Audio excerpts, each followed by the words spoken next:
The Savannah night dripped with heat, the air thick as velvet, while the Forsyth Grand Hotel gleamed like a palace carved from light. Its chandeliers poured gold onto the cobblestone courtyard, where whispers carried like secrets under moss-draped oaks. Into this picture walked Marcus Langston, a tall black man in a razor-cut suit, polished shoes tapping steadily against stone, and a gold monogrammed briefcase swinging lightly at his side.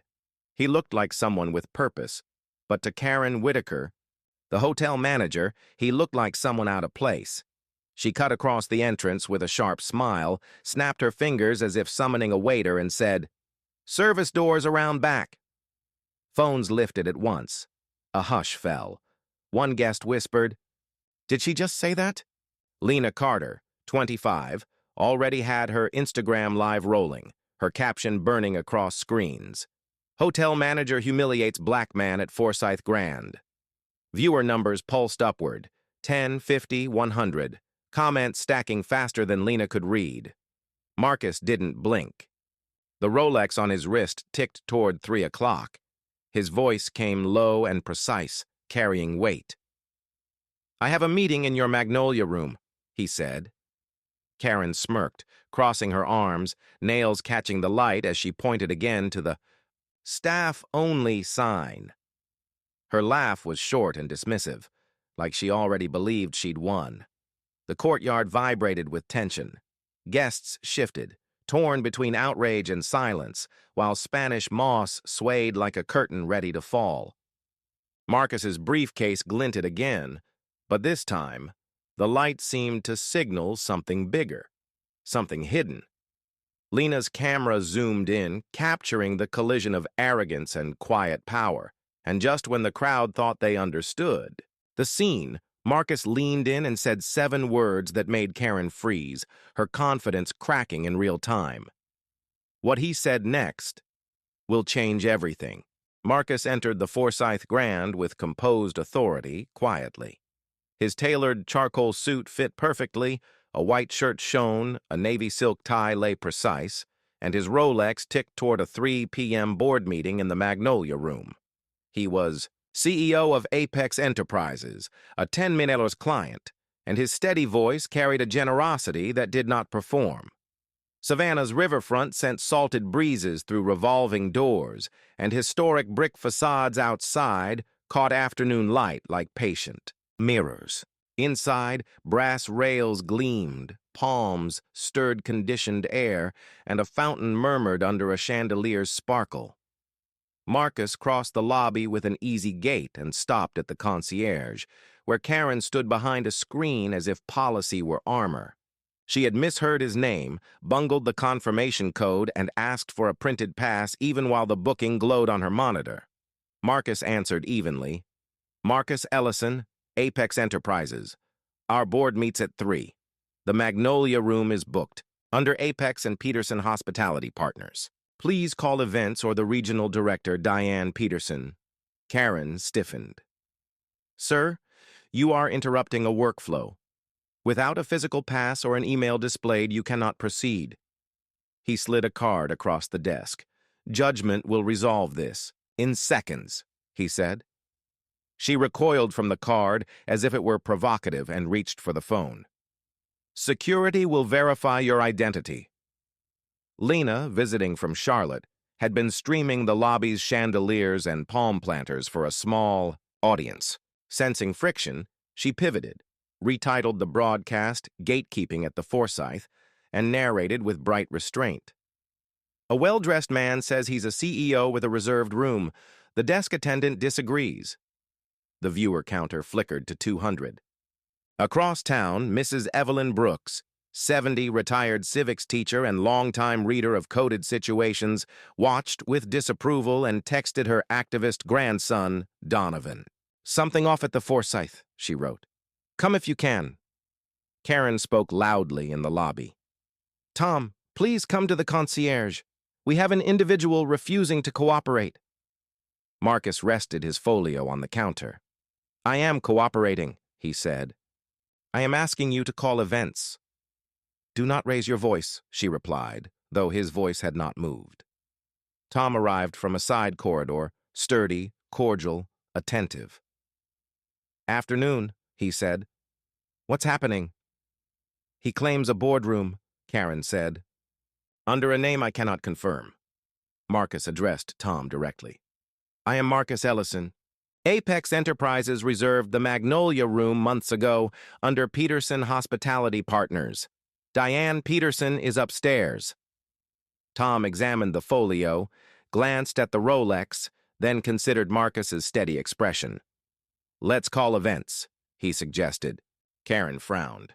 "I handle this desk," she said. "He can wait."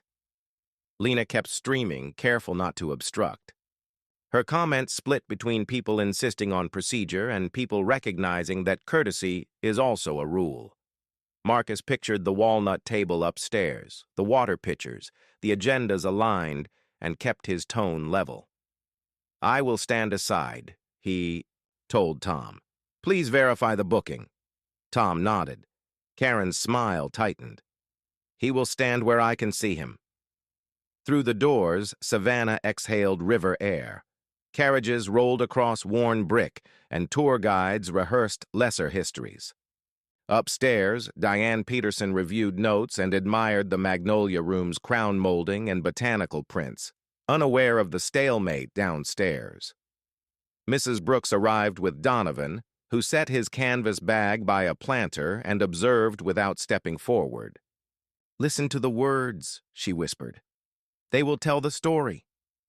Karen resumed typing. "Sir, if you continue to obstruct operations, I will have you removed." "I am preventing an avoidable mistake," Marcus said.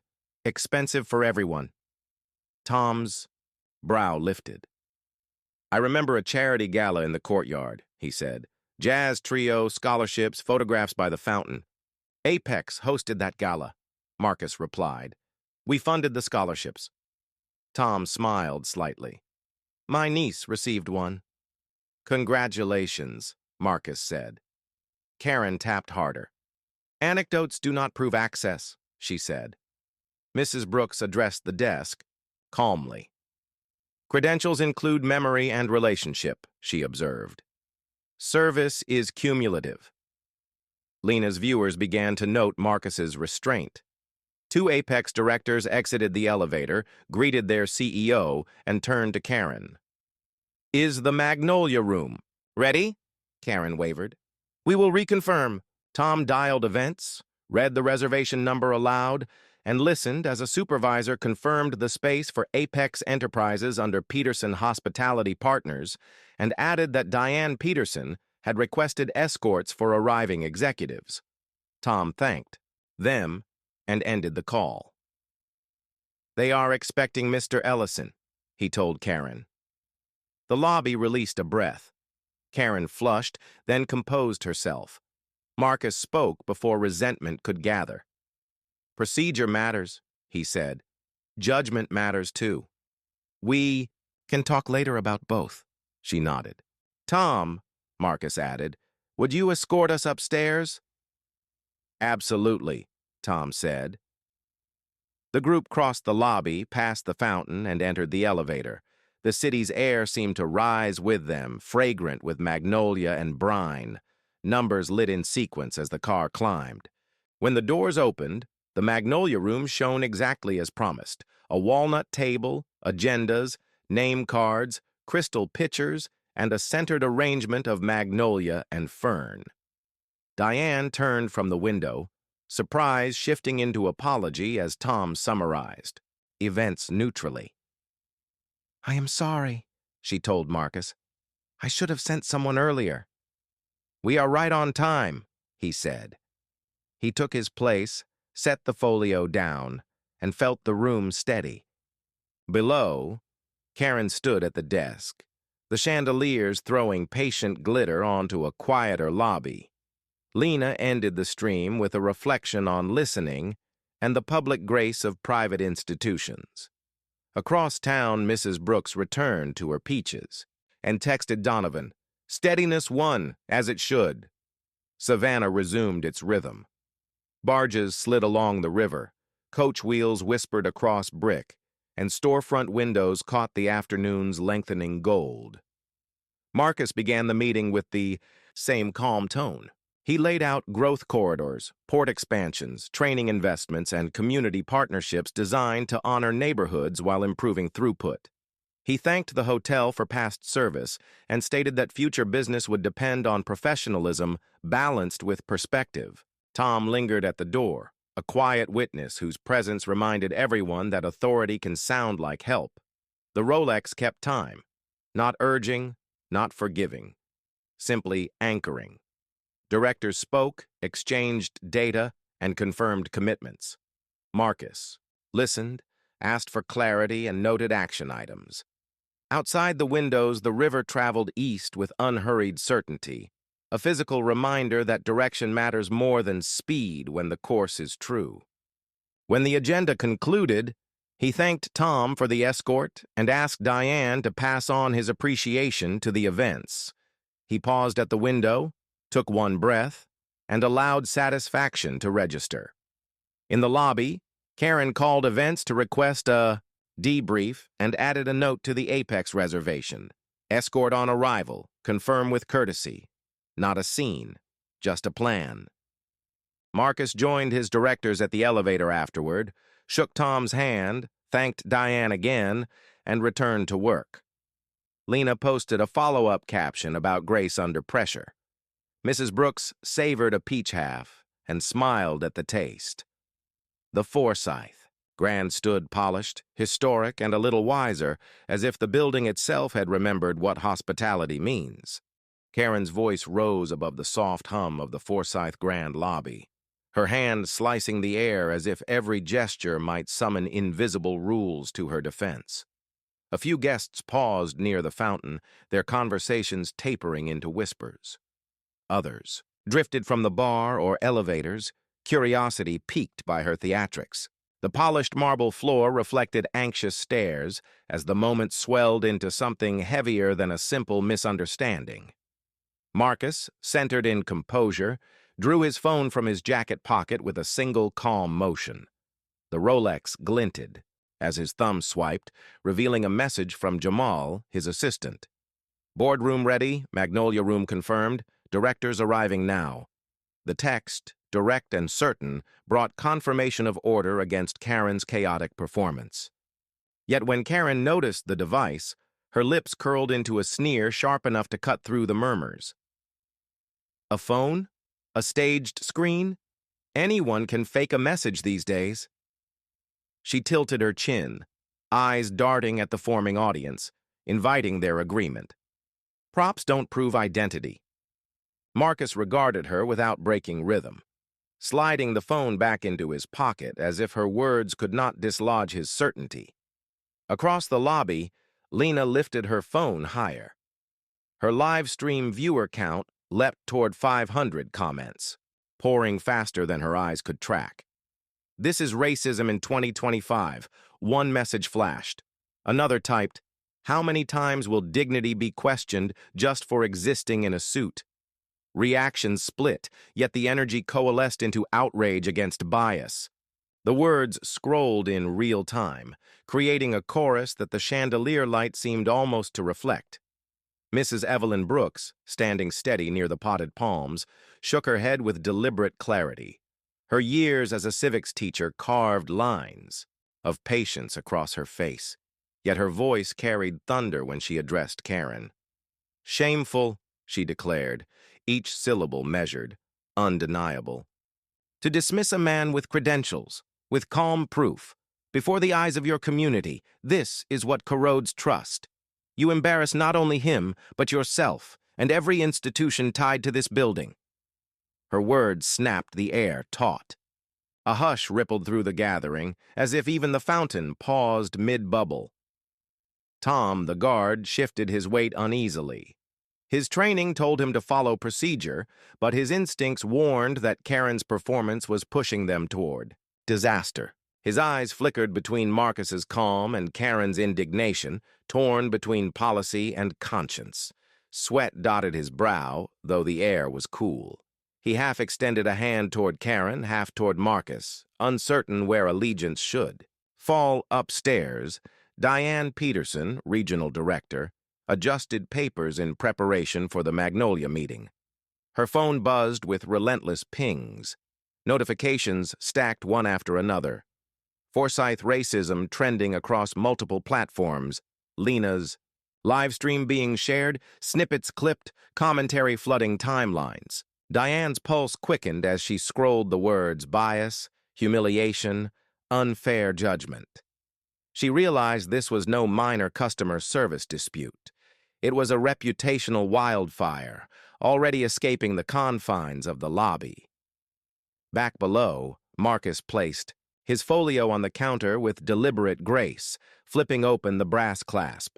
He drew forth embossed documents, contracts bearing Apex Enterprises insignia, signed agreements referencing the Forsyth Grand, receipts for payments that dwarfed 10 million. He laid them flat, neat, indisputable. These, Marcus said evenly, are records of our partnership. Confirm them with your system. They are not props. They are the foundation of our continued investment in this establishment. His voice did not rise, but its steadiness pressed heavier than anger ever could. Karen's eyes darted across the papers, then dismissed them with a sharp laugh. Anyone can print letterhead, sign names, forge stamps. Forgery is a craft, sir. Your performance may impress strangers, but not me. You want access, and you think theatrics will grant it. She raised her hands dramatically, addressing the audience rather than Marcus. Do not be fooled by expensive suits or staged documents. This is manipulation. Lena's live stream audience reacted instantly. Comment floods slammed the screen. She refuses written proof? What else must he show? DNA? This is spectacle, not procedure. Viewers urged others to share, to speak, to confront prejudice disguised as professionalism. Numbers climbed. 600, 700, 800. The crowd in the lobby pressed closer, phones lifted, screens glowing like a constellation of witnesses. Marcus, unflinching, gathered the documents but left them visible on the counter, a silent declaration of confidence. He addressed the crowd now, his steady gaze turning outward. You see what is happening. Authority questioned, evidence denied, dignity dismissed. But this moment is not only about me. It is about every person ever judged unfairly before their truth was heard. He paused, voice resonant in the marble chamber. Have you ever been judged unfairly? Share your story to expose bias. Do not let silence preserve injustice. The words hung with force, a call that bridged lobby and live stream, audience and participants.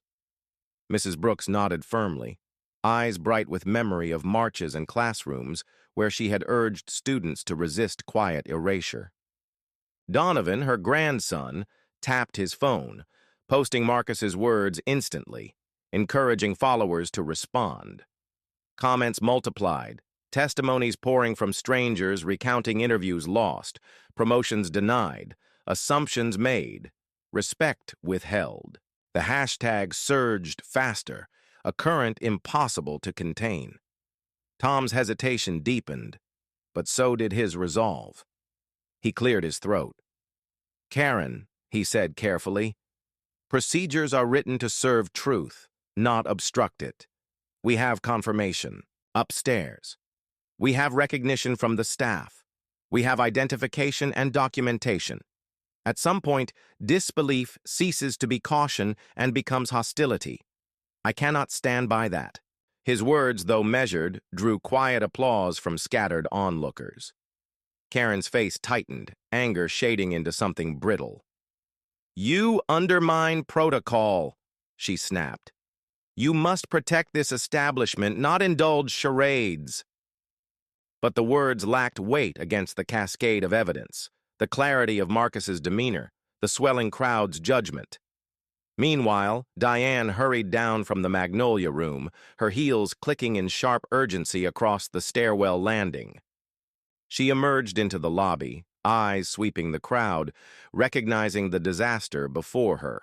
Spotting Marcus, she rushed forward, placing a hand on his arm with genuine respect. "Mr. Ellison," she said loudly enough for the room to hear, "I apologize for this delay. The Magnolia Room has been prepared for you and your board. We value your partnership profoundly." Her statement rang through the lobby like a gavel, undeniable, official. Karen staggered under the weight of Diane's declaration. The audience murmured, many recording still, some shaking their heads. Lena whispered into her stream, "Resolution arriving, but the damage is already viral." Her viewers climbed beyond 1,000. Marcus inclined his head toward Diane. "Thank you. I appreciate clarity." He gathered his documents calmly, adjusted his suit, and prepared to proceed. But before stepping away, he looked once more toward the crowd, ensuring his earlier words lingered. "Bias thrives in shadows. Today, you have seen it exposed in the light. Do not leave your stories buried. Share them. Together they change the future." The Rolex ticked toward 3 o'clock, precise, steady. The Magnolia Room awaited.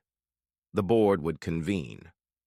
But the lobby remained transformed, no longer a simple space of polished marble and chandeliers, but a stage where bias had been confronted. Dignity defended, truth spoken with unwavering calm.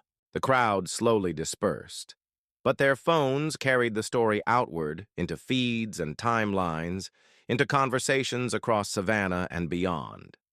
Mrs. Brooks touched Donovan's arm, satisfied. "Steadiness won again," she murmured. Tom returned to his post with renewed conviction, glancing once at Karen, whose authority now appeared fractured, diminished. Diane escorted Marcus upstairs, ensuring his path was clear and unchallenged. Lena ended her stream with gratitude, her final words, echoing Marcus's call. "Have you ever been judged unfairly? Share your story to expose bias." The lobby of the Forsyth Grand pulsed with tension, every chandelier crystal glittering as though it sensed the weight of the moment. Phones hovered in the air, recording every second while whispers rippled among the gathered crowd. Karen stood, rigid behind the concierge desk, arms crossed, lips drawn tight into a line of forced control. Marcus remained steady, his tailored suit sharp against the marble backdrop, his Rolex ticking toward the very meeting time that was slipping away. The folio of documents rested on the counter like quiet thunder, each page a silent rebuke of Karen's accusations. Lena's livestream viewer count climbed faster than the fountain bubbled, the numbers soaring beyond 1,000, then 1,500, nearing 2,000. Comments flashed in a torrent. "Exposed bias live. Unbelievable, she still doubts him. History is unfolding right here in Savannah." The crowd shifted as footsteps clicked across polished tile. Diane Peterson, regional director, appeared from the stairwell, her face flushed from haste and her phone buzzing still with notifications. She spotted Marcus instantly, recognition dawning with startling clarity. Horror etched across her features as she caught the embossed Apex Enterprises insignia on the folio. She approached swiftly, eyes wide. "Mr. Ellison?" she asked, almost breathless. "Marcus Ellison?" The name carried through the lobby, striking like a gavel. Murmurs rippled, the words repeated among guests like an echo growing louder. Karen blinked, her posture faltering. "Wait, Ellison?" Her voice cracked, though she tried to steady. "It?" Diane pressed forward, picking up the top page from the folio. Her hands trembled as she scanned the familiar contract header, the 10-man figure bold in the margin, and beneath it, Marcus's flowing signature anchoring the agreement. The weight of realization pulled her expression into a mask of mortified regret. She turned to the crowd, voice shaking but firm. "This is Marcus Ellison, CEO of Apex Enterprises, our most significant client, partner, and benefactor. His company's investment exceeds $10 million. Gasps broke across the lobby like a wave. Guests exchanged incredulous stares. Phones lifted higher. A young couple near the fountain whispered, the CEO himself. Lena, barely containing her shock, narrated into her camera. You heard it here first. Apex Enterprises, $10 million on the line, and he was just humiliated at the desk. Her stream count spiked past 2,000, the comment section exploding with outrage, sympathy, and calls for accountability. Karen's face drained of color. Her fingers tightened against the desk, knuckles whitening as reality crashed down. The contract shimmered under chandelier light, undeniable proof that every word Marcus had spoken had been accurate. Sir, she stammered, her voice fragile, thin as paper. I didn't realize. Please forgive. But her apologies faltered into the rising tide of judgment from the watching crowd. Marcus did not raise his voice, nor gloat, nor lash out. Instead, he opened his folio once more with deliberate calm and drew forth another document. This time, the header read Apex Enterprises Diversity Compliance Standards, stamped with corporate insignia, signed and dated, a directive written with clarity and resolve. He placed it gently on the counter for all to see. His voice carried, steady, composed, resonant. Apex does not partner with institutions that dismiss, demean, or discriminate. Our contracts include mandatory diversity compliance. This document outlines requirements, training, audits, and ongoing accountability. If Forsyth Grand wishes to retain Apex's partnership, implementation must begin immediately. The crowd inhaled sharply at his words. Lena's viewers exploded with reactions. This is leadership. Not just defense. He's creating change. Respect. Mrs. Brooks nodded solemnly from her place near the palm planter, pride flickering in her eyes as she whispered, That is how truth stands. Her grandson Donovan typed furiously into his phone, posting Marcus's words in real time, urging followers to demand broader reform. Diane reached for the compliance document with trembling fingers, scanning its precise directives. Her mind raced with calculations. The weight of Apex's investment, the viral storm spreading online, the immediate fallout if the contract collapsed. She swallowed hard and addressed Marcus, voice almost pleading. Mr. Ellison, Apex's partnership is invaluable. We will comply. I will authorize mandatory training across staff beginning this quarter. We will open ourselves to independent audits. Please, allow us the chance to demonstrate accountability. Karen stood silent, her earlier bravado shattered. Sweat beaded along her hairline. She fumbled for words, finally managing. Mr. Ellison, I deeply apologize. I should never have doubted, never have spoken that way. Please understand. Her sentence dissolved under the gaze of those around her. Guests eyed her with disdain, whispers turning sharp. How quickly she folds now, 10 million to learn. Respect. Marcus did not look at her directly, though his voice addressed every soul in the room, every witness live on Lena's stream. Apologies matter less than action. Accountability is what transforms institutions. Compliance will not be optional. It will be enforced. Apex does not bend its principles, no matter how luxurious the setting. His words carved themselves into memory, steady as riverstone, immovable as the facades outside. Lena leaned closer to her camera, eyes wide, whispering to her growing audience. We're watching change demanded in real time. Viewers poured. Comments. Moments like this spark change. How would you demand accountability? The subtle call to action echoed Marcus's ethos, pushing the story beyond the lobby into homes, offices, conversations across the city, and beyond.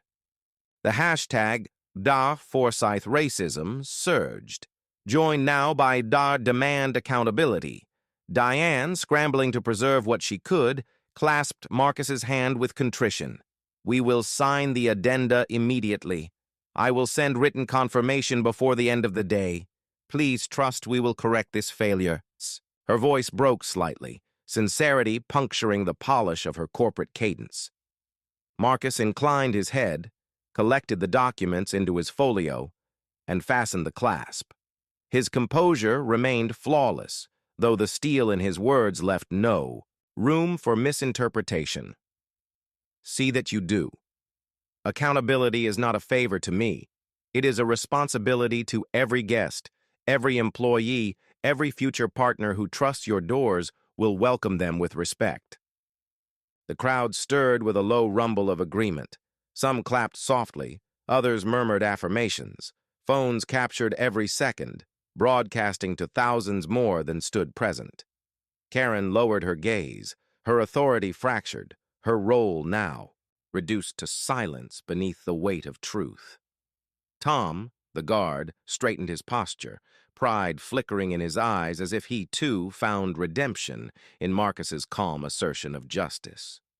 Mrs. Brooks touched Donovan's shoulder, whispering, "Remember this. Institutions bend only when people hold them accountable." He nodded, thumbs racing across his phone, amplifying Marcus's words. Lena ended her stream with a final reflection, eyes shining. History feels distant until it happens in front of you. Today, bias was challenged and accountability demanded. Moments like this spark change. How would you demand accountability? She tapped the screen and the live stream closed, but the story pulsed outward, unstoppable. Marcus, Rolex marking the precise moment, turned toward the elevator. Diane guided him forward, ensuring no obstacle remained between him and the Magnolia room where Apex's directors awaited. The crowd parted respectfully, phones lowering, murmurs shifting into silence.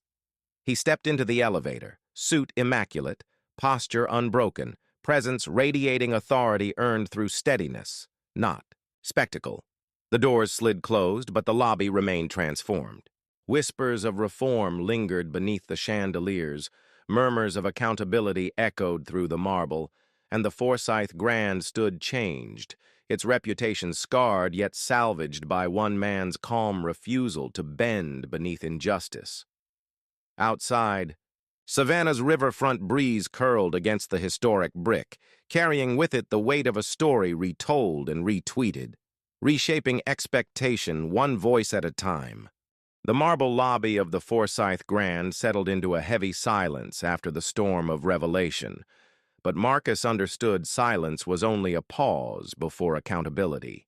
His tailored suit remained pristine, his Rolex unhurried, yet his presence carried an unmistakable shift.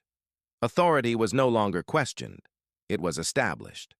Phones still hovered, recording every movement, the weight of 5,000 digital witnesses pressing through Lena's live stream.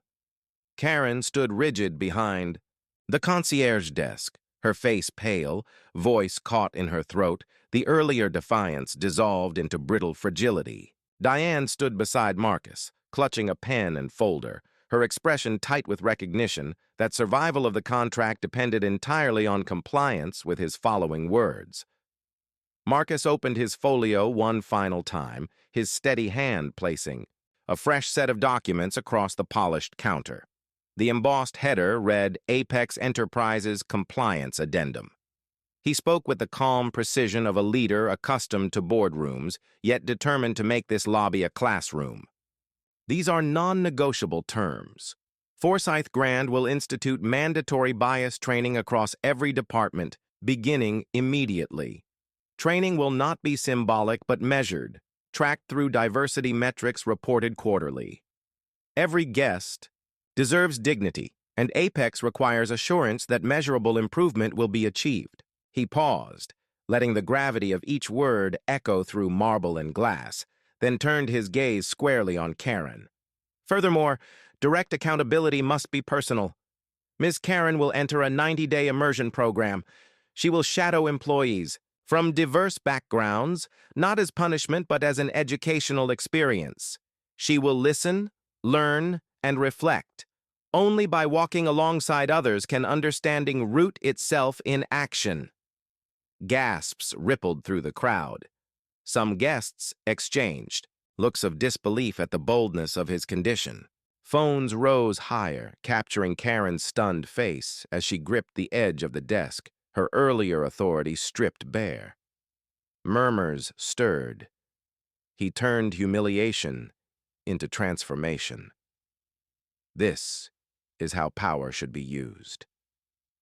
Diane inhaled sharply, then steadied herself, recognizing the necessity. She reached for the pen in her folder. "Mr. Ellison," she said, voice clear, though quivering slightly. "Forsyth Grand accepts these terms. I will sign now, binding this institution to compliance, training, metrics, and accountability." She scrawled her name across the agreement, the scratch of ink sounding louder than whispers. She slid the papers back toward Marcus, who examined the signature, then nodded. Lena's voice carried softly into her microphone, narrating for an audience that had grown to 5,000. "We are witnessing corporate strategy as social justice, a CEO using power to shape not only profit, but principle." Her viewers erupted with praise. "Genius move. This is leadership beyond dollars. True accountability." Comments scrolled endlessly, amplifying the moment far beyond Savannah. Mrs. Evelyn Brooks, standing tall by the palm planter, pulled her phone from her purse. She typed quickly, sending Donovan the link to the live stream alongside a photograph. She had quietly snapped. "Tell it true," she urged him in a text. Donovan posted immediately to his blog, weaving Marcus's words into a story about dignity defended, contracts wielded for justice, and institutions reshaped under pressure. The post spread quickly, shared by community activists and local readers, amplifying Marcus's stand into civic dialogue. Karen, trembling, finally found her voice, a whisper more than a statement. I understand. I will do what is required." Her words lacked the force of her earlier proclamations, yet sincerity clung to them like a faint promise. Whether the humility was temporary or permanent mattered less than the fact that accountability was no longer optional. Marcus gathered the signed documents, securing them in his folio with the same deliberate calm he had carried since entering the hotel. His gaze swept the crowd, then rested briefly on Lena's phone, addressing both physical and digital audiences. "This is not about one lobby, one contract, or one person. It is about culture. Institutions survive not by polished marble, but by trust, and trust requires accountability. Stand up to injustice in your community. Share how you'd make a difference. Change is not preserved in silence, but in action." The words landed like a charge, an emotional call that leapt from marble to screen, from Savannah to the broader world. Lena's viewers flooded the chat with their vows. "I'll speak up at work. I'll demand fair hiring in my company. I'll challenge bias when I see it." The energy became collective, a tide moving beyond the Forsyths' walls. Outside, twilight descended upon Savannah. Spanish moss draped from live oaks along the riverfront, swaying gently in the evening breeze. Carriages rolled across worn brick, their wheels echoing history. The river shimmered under fading light, its currents steady, carrying reflections of bridges and boats. This backdrop of beauty framed the resolution, reminding every witness that accountability was not separate from place. It was grounded in the soil, air, and community where it occurred. Mrs. Brooks lifted her eyes toward the oaks visible through the glass doors, her voice soft yet resolute. "Justice has roots like these trees," she said to Donovan, who stood recording her words for his blog.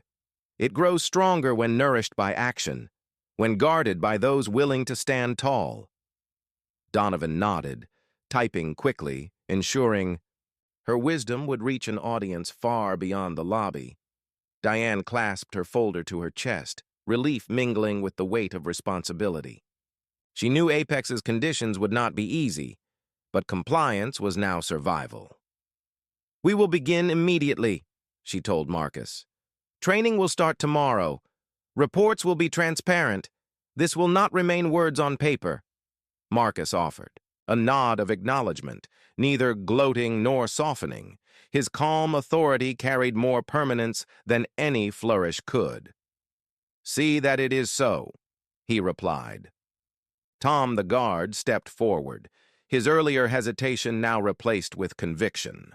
"Mr. Ellison," he said, "I respect how you carried this. Quiet strength. Not many could do that." Marcus extended a hand, shaking Tom's firmly. "Strength belongs to all who choose integrity," he answered. Tom's nod carried gratitude. The crowd began to disperse, yet conversations continued, in low murmurs. Some guests typed furiously into phones, sharing updates with friends. Others exchanged reflections. "I'll never forget witnessing this." He changed everything without raising his voice. Lena ended her stream with a final statement, eyes gleaming. History unfolded in Savannah tonight. Bias confronted, accountability demanded, community included. 5,000 of you watched live. Now, it's on all of us to act. She tapped her screen and the broadcast concluded, though echoes of Marcus's words already lived across thousands of feeds. Marcus turned toward the elevator, Diane walking at his side. Documents secure. Path transparent. The Rolex ticked into the evening, its rhythm steady as the river's flow.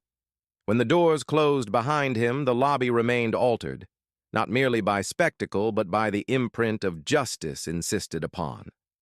Outside, twilight deepened into night, stars glimmering above moss-draped oaks, while the river whispered of permanence. Savannah held its breath, knowing a story had been written across its historic heart, a story of accountability demanded by one man but carried forward by many voices. The morning after the confrontation at the Forsyth Grand, Savannah awoke to a storm not of weather but of words. Forsyth racism surged across timelines from Atlanta to London, New York to Cape Town, trending globally as videos from Lena's live stream.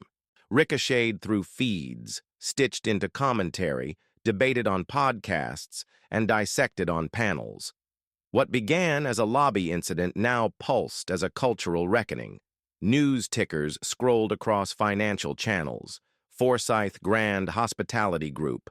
Stock drops 2% after viral bias incident. Analysts speculated on long-term impact, citing reputational risk as a measurable liability in a world where every phone could broadcast truth to millions. Karen, once so certain behind the concierge desk, found herself in a training room with a stack of victim testimonials. The immersion program Marcus mandated had begun. She read story after story of individuals denied service, overlooked for promotions, treated as less, each account a mirror forcing her to confront the cost of bias. At first, she bristled, defensive, searching for excuses, but the voices on the page did not soften.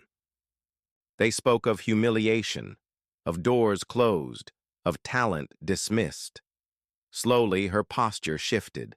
She scribbled notes in the margins, questions she had never thought to ask herself. 90 days stretched ahead like a road she could no longer avoid. Tom, the guard who once hesitated between procedure and conscience, entered leadership workshops sponsored by Apex's Compliance Fund. In breakout sessions, he listened to case studies, role-played scenarios, and practiced interventions that balanced safety with fairness. His supervisors noted his renewed conviction, his willingness to speak when silence once held him back. "Strength belongs to all who choose integrity," Marcus had told him. Tom repeated the phrase often, writing it at the top of his notebook before each session as a personal creed. Diane, regional director, moved with urgency. She convened an emergency board meeting, laying out the signed compliance addendum and the public relations disaster that followed. "Reform is not optional," she told executives. "Bias training across every department begins immediately. Diversity metrics will be tracked quarterly. Community accountability forums will be scheduled with civic leaders. Budgets shifted overnight, consultants hired, transparency portals built. Staff grumbled at first, yet momentum gathered as the consequences became clear. adapt or collapse. Meanwhile, Apex Enterprises reviewed the contract. Marcus and his directors examined reports from Forsyth Grand, confirming Diane's reforms were more than promises. Quarterly audits showed measurable improvements in hiring practices, guest satisfaction surveys, and equitable promotion rates. With conditions met, Apex renewed its 10 members partnership, signaling both confidence and vigilance. Marcus reminded all parties, compliance is not charity, it is survival in a world where accountability is the new currency. Outside the hotel, a news van parked near the moss-draped oaks that lined the Savannah streets. Reporters conducted live broadcasts, their cameras framing the historic brick facades against a backdrop of twilight river shimmer. Microphones extended toward guests who had witnessed the incident, each recounting the moment bias met accountability. National anchors echoed the story. CEO of Apex Enterprises demands reforms, hotel complies, industry takes note. Indeed, competitors were watching. Hotels across the region convened emergency calls, examining their policies, reviewing staff training, and scrambling to avoid becoming the next viral cautionary tale. Chains released press statements affirming commitments to equity, some genuine, others transparent attempts at damage control. Yet the ripple effect was undeniable. One confrontation in Savannah reshaped expectations across an industry. Mrs. Evelyn Brooks, ever the teacher, sat with Donovan at her kitchen table, Spanish moss visible through the window, typing a follow-up piece for his blog. She recounted not only what happened, but why it mattered, weaving Marcus's calm insistence with the voices of the livestream audience who had shared their own experiences. History does not announce itself with banners, she dictated as Donovan typed. It appears in lobbies, in everyday exchanges where dignity is either upheld or denied. One man demanded accountability, but thousands amplified it, and an industry listened. Lena, now recognized beyond Charlotte, appeared on morning shows via video call. Hosts introduced her as the woman whose live stream captured the moment. She repeated what she had witnessed: Marcus's calm, Karen's dismissal, Diane's scramble, the crowd's gasp. Her footage replayed on split screens, while viewers shared their own stories of bias in service industries. She ended each interview with Marcus's call and her own. Your voice can shift industries. Share your experiences to drive change. Karen's days grew long under the weight of immersion. She shadowed housekeeping staff, maintenance crews, and front desk clerks from diverse backgrounds. She listened to their stories, their struggles, their pride, and their frustrations. She stood in kitchens where heat and labor pressed hard, learning the dignity of invisible work. She joined community meetings where guests spoke candidly about bias, absorbing their anger and resilience. Her understanding grew slowly, awkwardly, but undeniably. Tom progressed through his workshops with fresh determination. In one session, he role-played a confrontation, stopping a scenario before it escalated. His facilitator nodded, praising his quick action. Leadership means seeing dignity before conflict, she reminded him. Tom felt the weight of the lesson settle deep, and he resolved never again to hesitate when humanity demanded courage. Diane coordinated quarterly forums, inviting local activists, pastors, and educators to share feedback on Forsyth Grand's progress. Mrs. Brooks attended one, her voice steady as she told executives, "Reforms mean little without community trust. Accountability must be visible, continuous, and personal." Diane listened intently, taking notes, humbled by the clarity of elders who had lived through earlier battles for justice. Stock analysts noted the dip in Forsyth's shares stabilized after Apex renewed the contract. Reform mitigated risk, one analyst remarked. Corporate accountability preserved investor confidence. Articles in financial journals argued that bias was no longer just a moral issue, but a fiscal one, measurable in stock percentages and contract renewals. Marcus, though absent from the daily bustle, continued to monitor compliance. His office released a statement. Apex Enterprises remains committed to partnerships grounded in accountability, equity, and measurable progress. Institutions that honor dignity earn not just contracts, but trust. The words reverberated through business circles, reminding competitors that corporate influence could be wielded not only for profit, but for principle. By dusk, Savannah's river reflected amber light as carriages clattered across cobblestones, moss swaying gently overhead. Guests strolled the waterfront, discussing the story that had turned their city into a headline. Some admired Marcus's restraint, others debated Karen's growth. Still others marveled at the speed with which social media amplified change. The beauty of Twilight framed a truth now etched into the city's memory. Accountability had been demanded, and consequences had followed. Donovan's blog post gained traction, shared by civic groups and industry leaders alike. His words echoed. Marcus's call. Your voice can shift industries. Share your experiences to drive change. Readers responded with stories of restaurants, airlines, schools, and workplaces. Each testimony joined the tide, a collective reminder that bias thrives in silence but weakens when exposed. Karen left her shift one evening, carrying a binder of notes from her immersion program.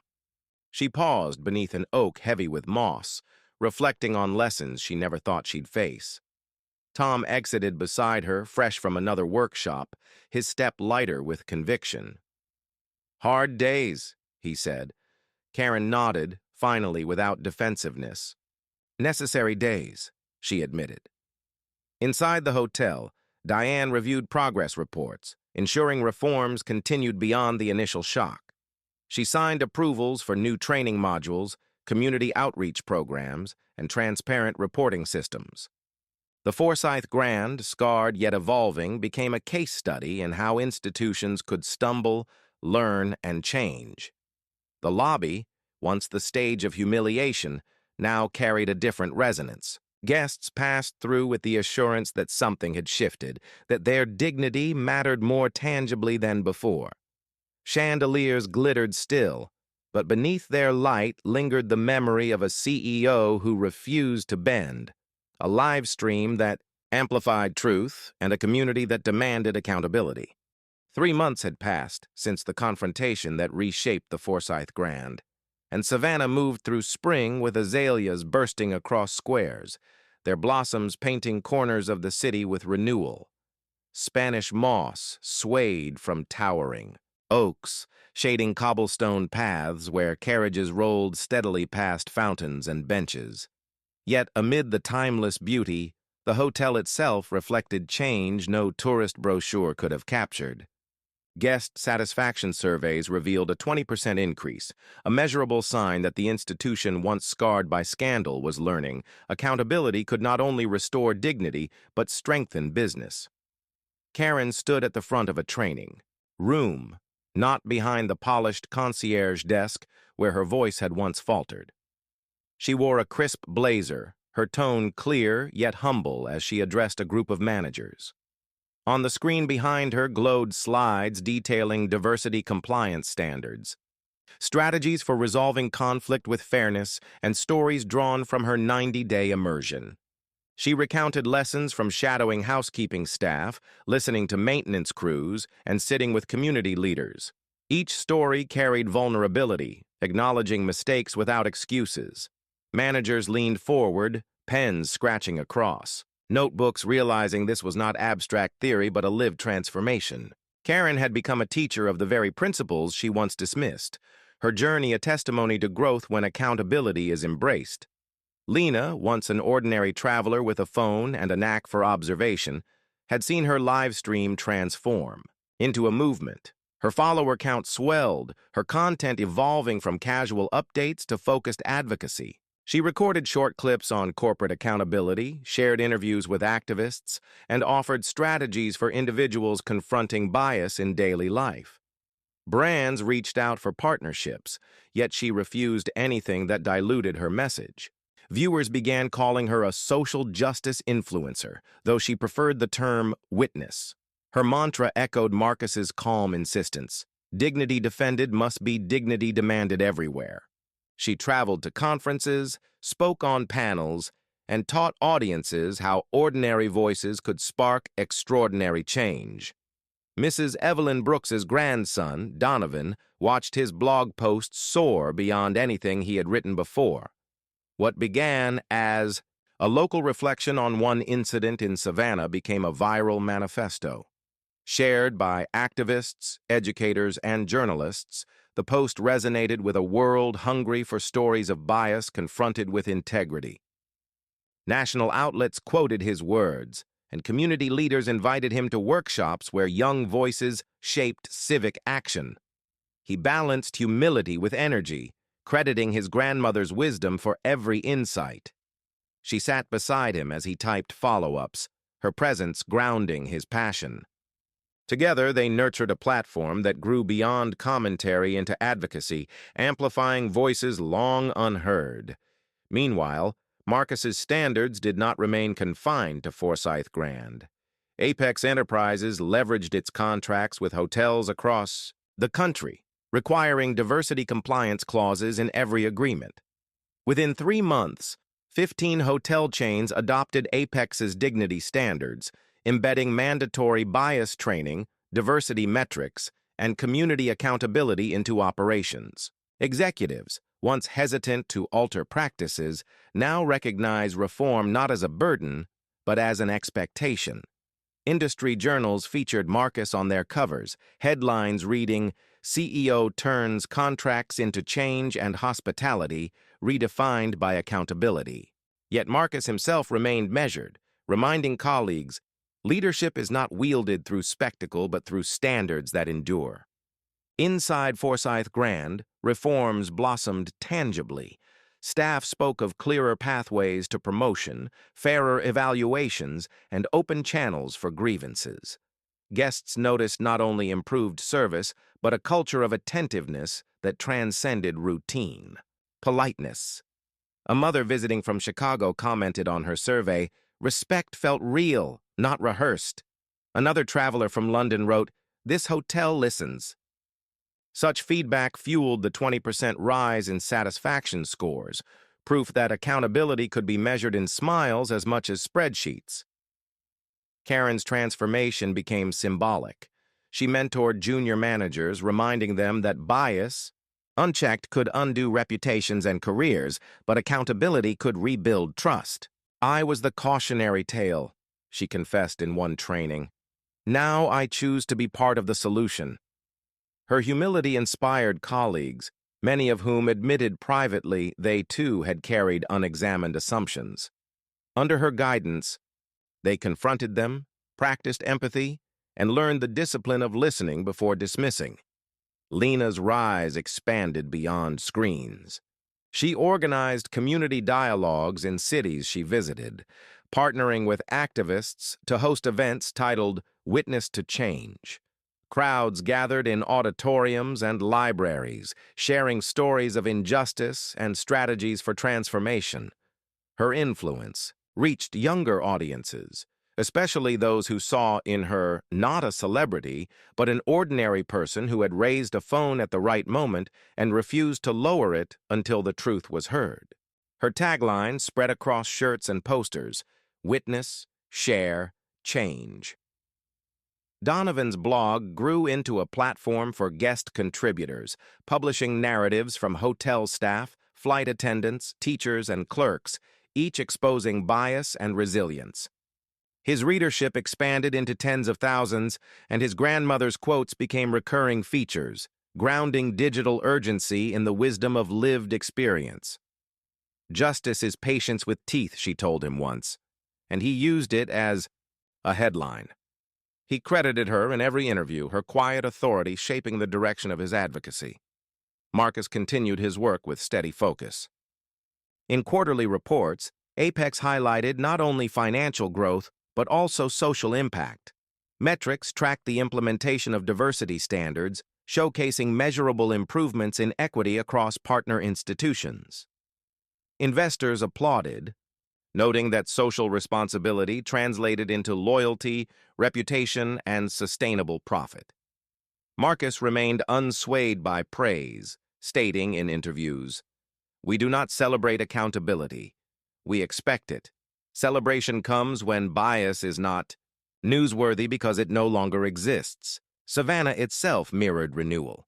Historic squares bloomed with azaleas, fountains glittered in spring sunlight, and tourists wandered shaded paths beneath moss-draped branches.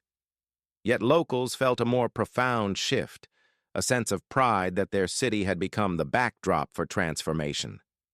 Community groups referenced the Forsyth incident in dialogues about schools, policing, and hiring practices, proving that one confrontation could ripple into broader change.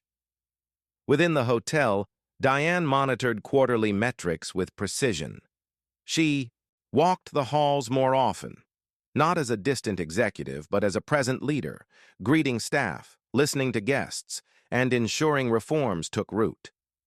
She acknowledged mistakes openly in staff meetings, encouraging transparency as the new standard. Employees noted her presence, feeling less like cogs in a polished facade and more like contributors to an institution finally learning humility. One evening, as twilight colored the river lavender and gold, Marcus returned quietly to Savannah for a follow-up meeting. He walked through Johnson Square, pausing to admire blooming azaleas, inhaling the fragrance of spring renewal. Locals recognized him, nodding respectfully, not as a spectacle, but as a figure who had shifted the city's story. Entering the Forsyth lobby, he saw Karen leading a training session for night managers. Her tone was confident, her words seasoned with humility. He smiled faintly, recognizing transformation not in headlines, but in steady practice. Lena streamed a reflection from another city that same evening, telling her audience, "What happened in Savannah wasn't a moment. It was a seed. Now, it blooms across hotels, across industries, across voices willing to speak." Her viewers poured comments of commitment, echoing Marcus's ethos with her framing. Donovan published an anniversary post of the incident, charting progress, citing surveys, and reminding readers that vigilance must never fade. His grandmother proofread it, nodding with satisfaction before sending him back to edit a line. "Always leave readers with a charge," she advised. "Change does not sustain itself." And so the story continued, not as scandal, but as transformation rooted in accountability, nurtured by community, amplified by witness, and grounded in a city whose beauty mirrored renewal. Savannah's historic squares, blooming azaleas, and moss-draped oaks bore silent testimony that justice, like spring, returns when cultivated with patience and conviction. 3 seasons had passed since Marcus Ellison's calm defiance in the Forsyth Grand Lobby ignited a wave of accountability, and the consequences of that single confrontation no longer lingered as scandal, but blossomed into institutional reform. What once threatened reputational collapse had become a foundation for transformation, carried outward from Savannah's historic heart to boardrooms, classrooms, and communities worldwide. The polished chandeliers still glittered above marble floors, but now they illuminated not denial or dismissal, rather proof that accountability, when insisted upon, could reshape an entire industry. Apex Enterprises announced the creation of a $1.5 million fund dedicated to industry-wide bias training. The initiative, named the Ellison Standard Program, offered grants to hotels, restaurants, and service organizations willing to adopt measurable diversity metrics. Press releases explained their purpose clearly: equity as policy, not suggestion. Applications flooded in from chains, both large and independent properties, eager to align with Apex's principles and demonstrate that their institutions could be trusted to serve with dignity. Trade journals hailed the fund as precedent-setting, noting that few corporations had ever invested so heavily in moral reform without being compelled by regulation. Universities took note. Business schools across the country developed case studies around the Forsyth Grand incident. Professors dissected the events: Karen's dismissal, Tom's hesitation, Diane's scramble, Marcus's composed insistence, the live stream that galvanized thousands. Students debated whether shareholder value could coexist with social justice, only to discover through data that Apex's stock had risen after reforms. Loyalty deepened precisely because accountability had been demanded. MBA candidates wrote essays arguing that corporate contracts could be used as levers for fairness. Classroom walls echoed with the recognition that leadership in the 21st century required not only profits, but principles enforced with clarity. Karen, whose pale face had once embodied resistance crumbling beneath truth, now stood confidently at podiums in training centers. She had completed her 90-day immersion, absorbed painful lessons from testimonials, and emerged willing to share vulnerability as teaching. Alongside Tom, she led diversity workshops across Forsyth Grand branches. Her presentations began with an honest acknowledgement. I once failed. I once doubted the truth standing in front of me. Bias blinded me. Accountability forced change, and growth demanded humility. Tom followed with stories from his leadership workshops, recounting moments when silence nearly betrayed conscience and how choosing integrity had reshaped his approach. Together, they became an unlikely duo, once participants in conflict, now instructors modeling reconciliation and transformation. Diane, whose authority had wavered before public judgment, found renewed purpose in service beyond corporate walls. She accepted a seat on Savannah's Community Justice Board, joining activists, clergy, and educators to design policies that bridged institutions and neighborhoods. She attended monthly meetings beneath moss-draped oaks, listening to residents, recount experiences of exclusion, then carrying those lessons back into her corporate role. She realized her position was no longer confined to quarterly reports, but intertwined with civic trust. In speeches, she admitted, leadership is not measured only in revenue, but in whether communities recognize us as partners in justice. The Forsyth Grand itself transformed into a model for change. Tourists entered its lobby still captivated by crystal chandeliers and marble pillars, yet found new pride in its reputation as a case study in accountability. Brochures highlighted not only luxury suites and riverfront views, but also diversity commitments and community partnerships.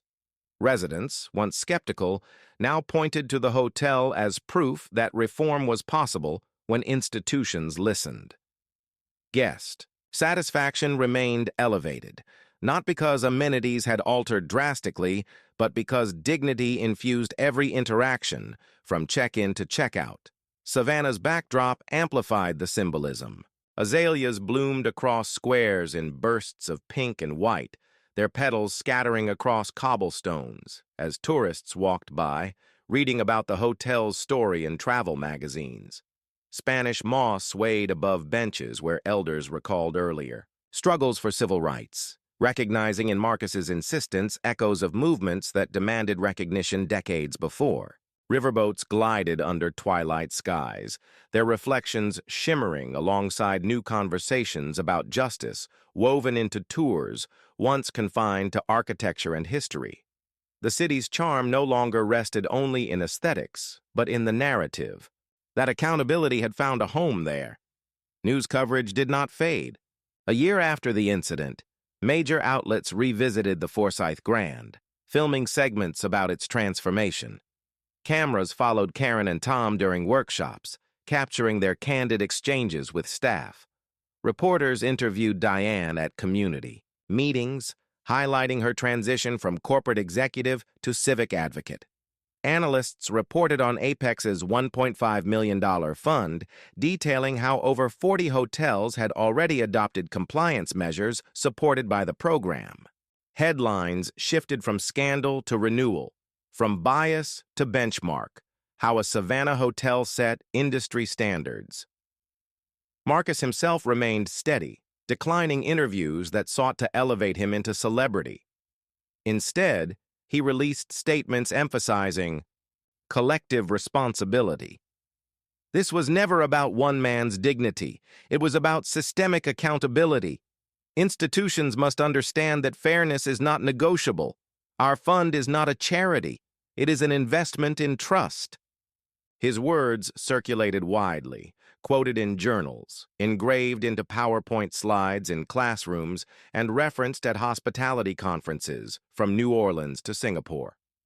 Mrs. Brooks smiled each time she passed a newsstand displaying headlines about the reforms. She reminded Donovan that movements are not sustained by single moments, but by continued voices. He updated his blog with progress reports, publishing testimonials from staff describing improved workplace culture. His readership continued to climb, propelled by the viral piece he had written months earlier.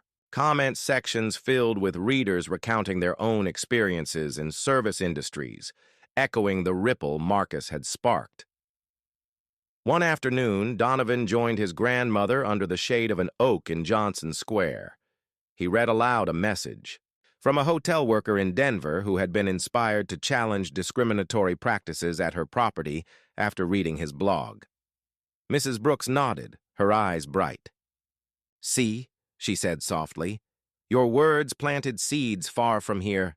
That is how justice travels." Inside Forsyth Grand, staff meetings began with reflection periods, allowing employees to share insights from guests or co-workers about inclusivity. Posters in break rooms displayed commitments to dignity alongside quarterly diversity metrics. New hires underwent orientation sessions not only in hospitality service, but in cultural awareness, ensuring the lessons from that pivotal day became permanent practice. Karen often lingered after workshops, answering questions from skeptical managers who wondered if transformation was genuine. She confessed candidly, "Skepticism is fair. I once doubted myself too, but consistency proves truth. Watch our practices, measure our actions, and you'll see this isn't performance. It's change." Her willingness to acknowledge past failure gave her credibility no policy document could replicate. Tom spoke at local schools, telling students about the importance of integrity. He explained how hesitation nearly silenced him that day in the lobby, and how he vowed never again to let procedure outweigh humanity. His words resonated with young listeners who asked him how to speak up in their classrooms, jobs, and communities. "Strength belongs to all who choose it," he told them, echoing Marcus's original phrase, now etched into his identity. Diane chaired a Justice Board session that invited representatives from multiple industries. They studied Forsyth Grand's reforms as a template for accountability in banking, retail, and education. Civic leaders pointed to the hotel as proof that institutions could recover from failure if they embraced humility and transparency. Savannah, once thrust unwillingly into a global spotlight, now stood proudly as an example of resilience and renewal. As twilight descended one evening, the river glowed with amber light, azaleas perfumed the squares, and music drifted from a street performer's violin. Guests walking past the Forsyth Grand paused to admire its elegance, yet locals smiled knowingly, aware its beauty now included the deeper resonance of reform. The city had woven accountability into its charm, proving that history and progress could coexist under the shade of moss-draped oaks. The lesson reverberated beyond marble walls, beyond Savannah's borders, into an industry redefined by standards forged in one confrontation. Accountability had become expectation, dignity a metric, justice a practice. The story ended not as a scandal, but as a legacy. Your voice can shift industries. Share your experiences to drive change. Savannah's evening unfolded with a softness that only twilight could bring, where the sun slipped behind moss-draped oaks and the river reflected streaks of violet, gold, and silver. The city carried an air of calm renewal, though beneath its beauty ran the pulse of transformation born from conflict, accountability, and determination. The Forsyth Grand, once the center of a scandal, now stood as a monument to reform. Its marble lobby gleamed not only with polish, but with lessons etched into the very air, proof that purpose could emerge even from humiliation. Guests entered, through revolving doors carrying expectation, no longer for spectacle but for dignity. Staff greeted them with genuine warmth, shaped by training that extended beyond protocol into humanity. Marcus Ellison strolled along the riverfront promenade, the Rolex on his wrist marking hours not with urgency, but with reflection.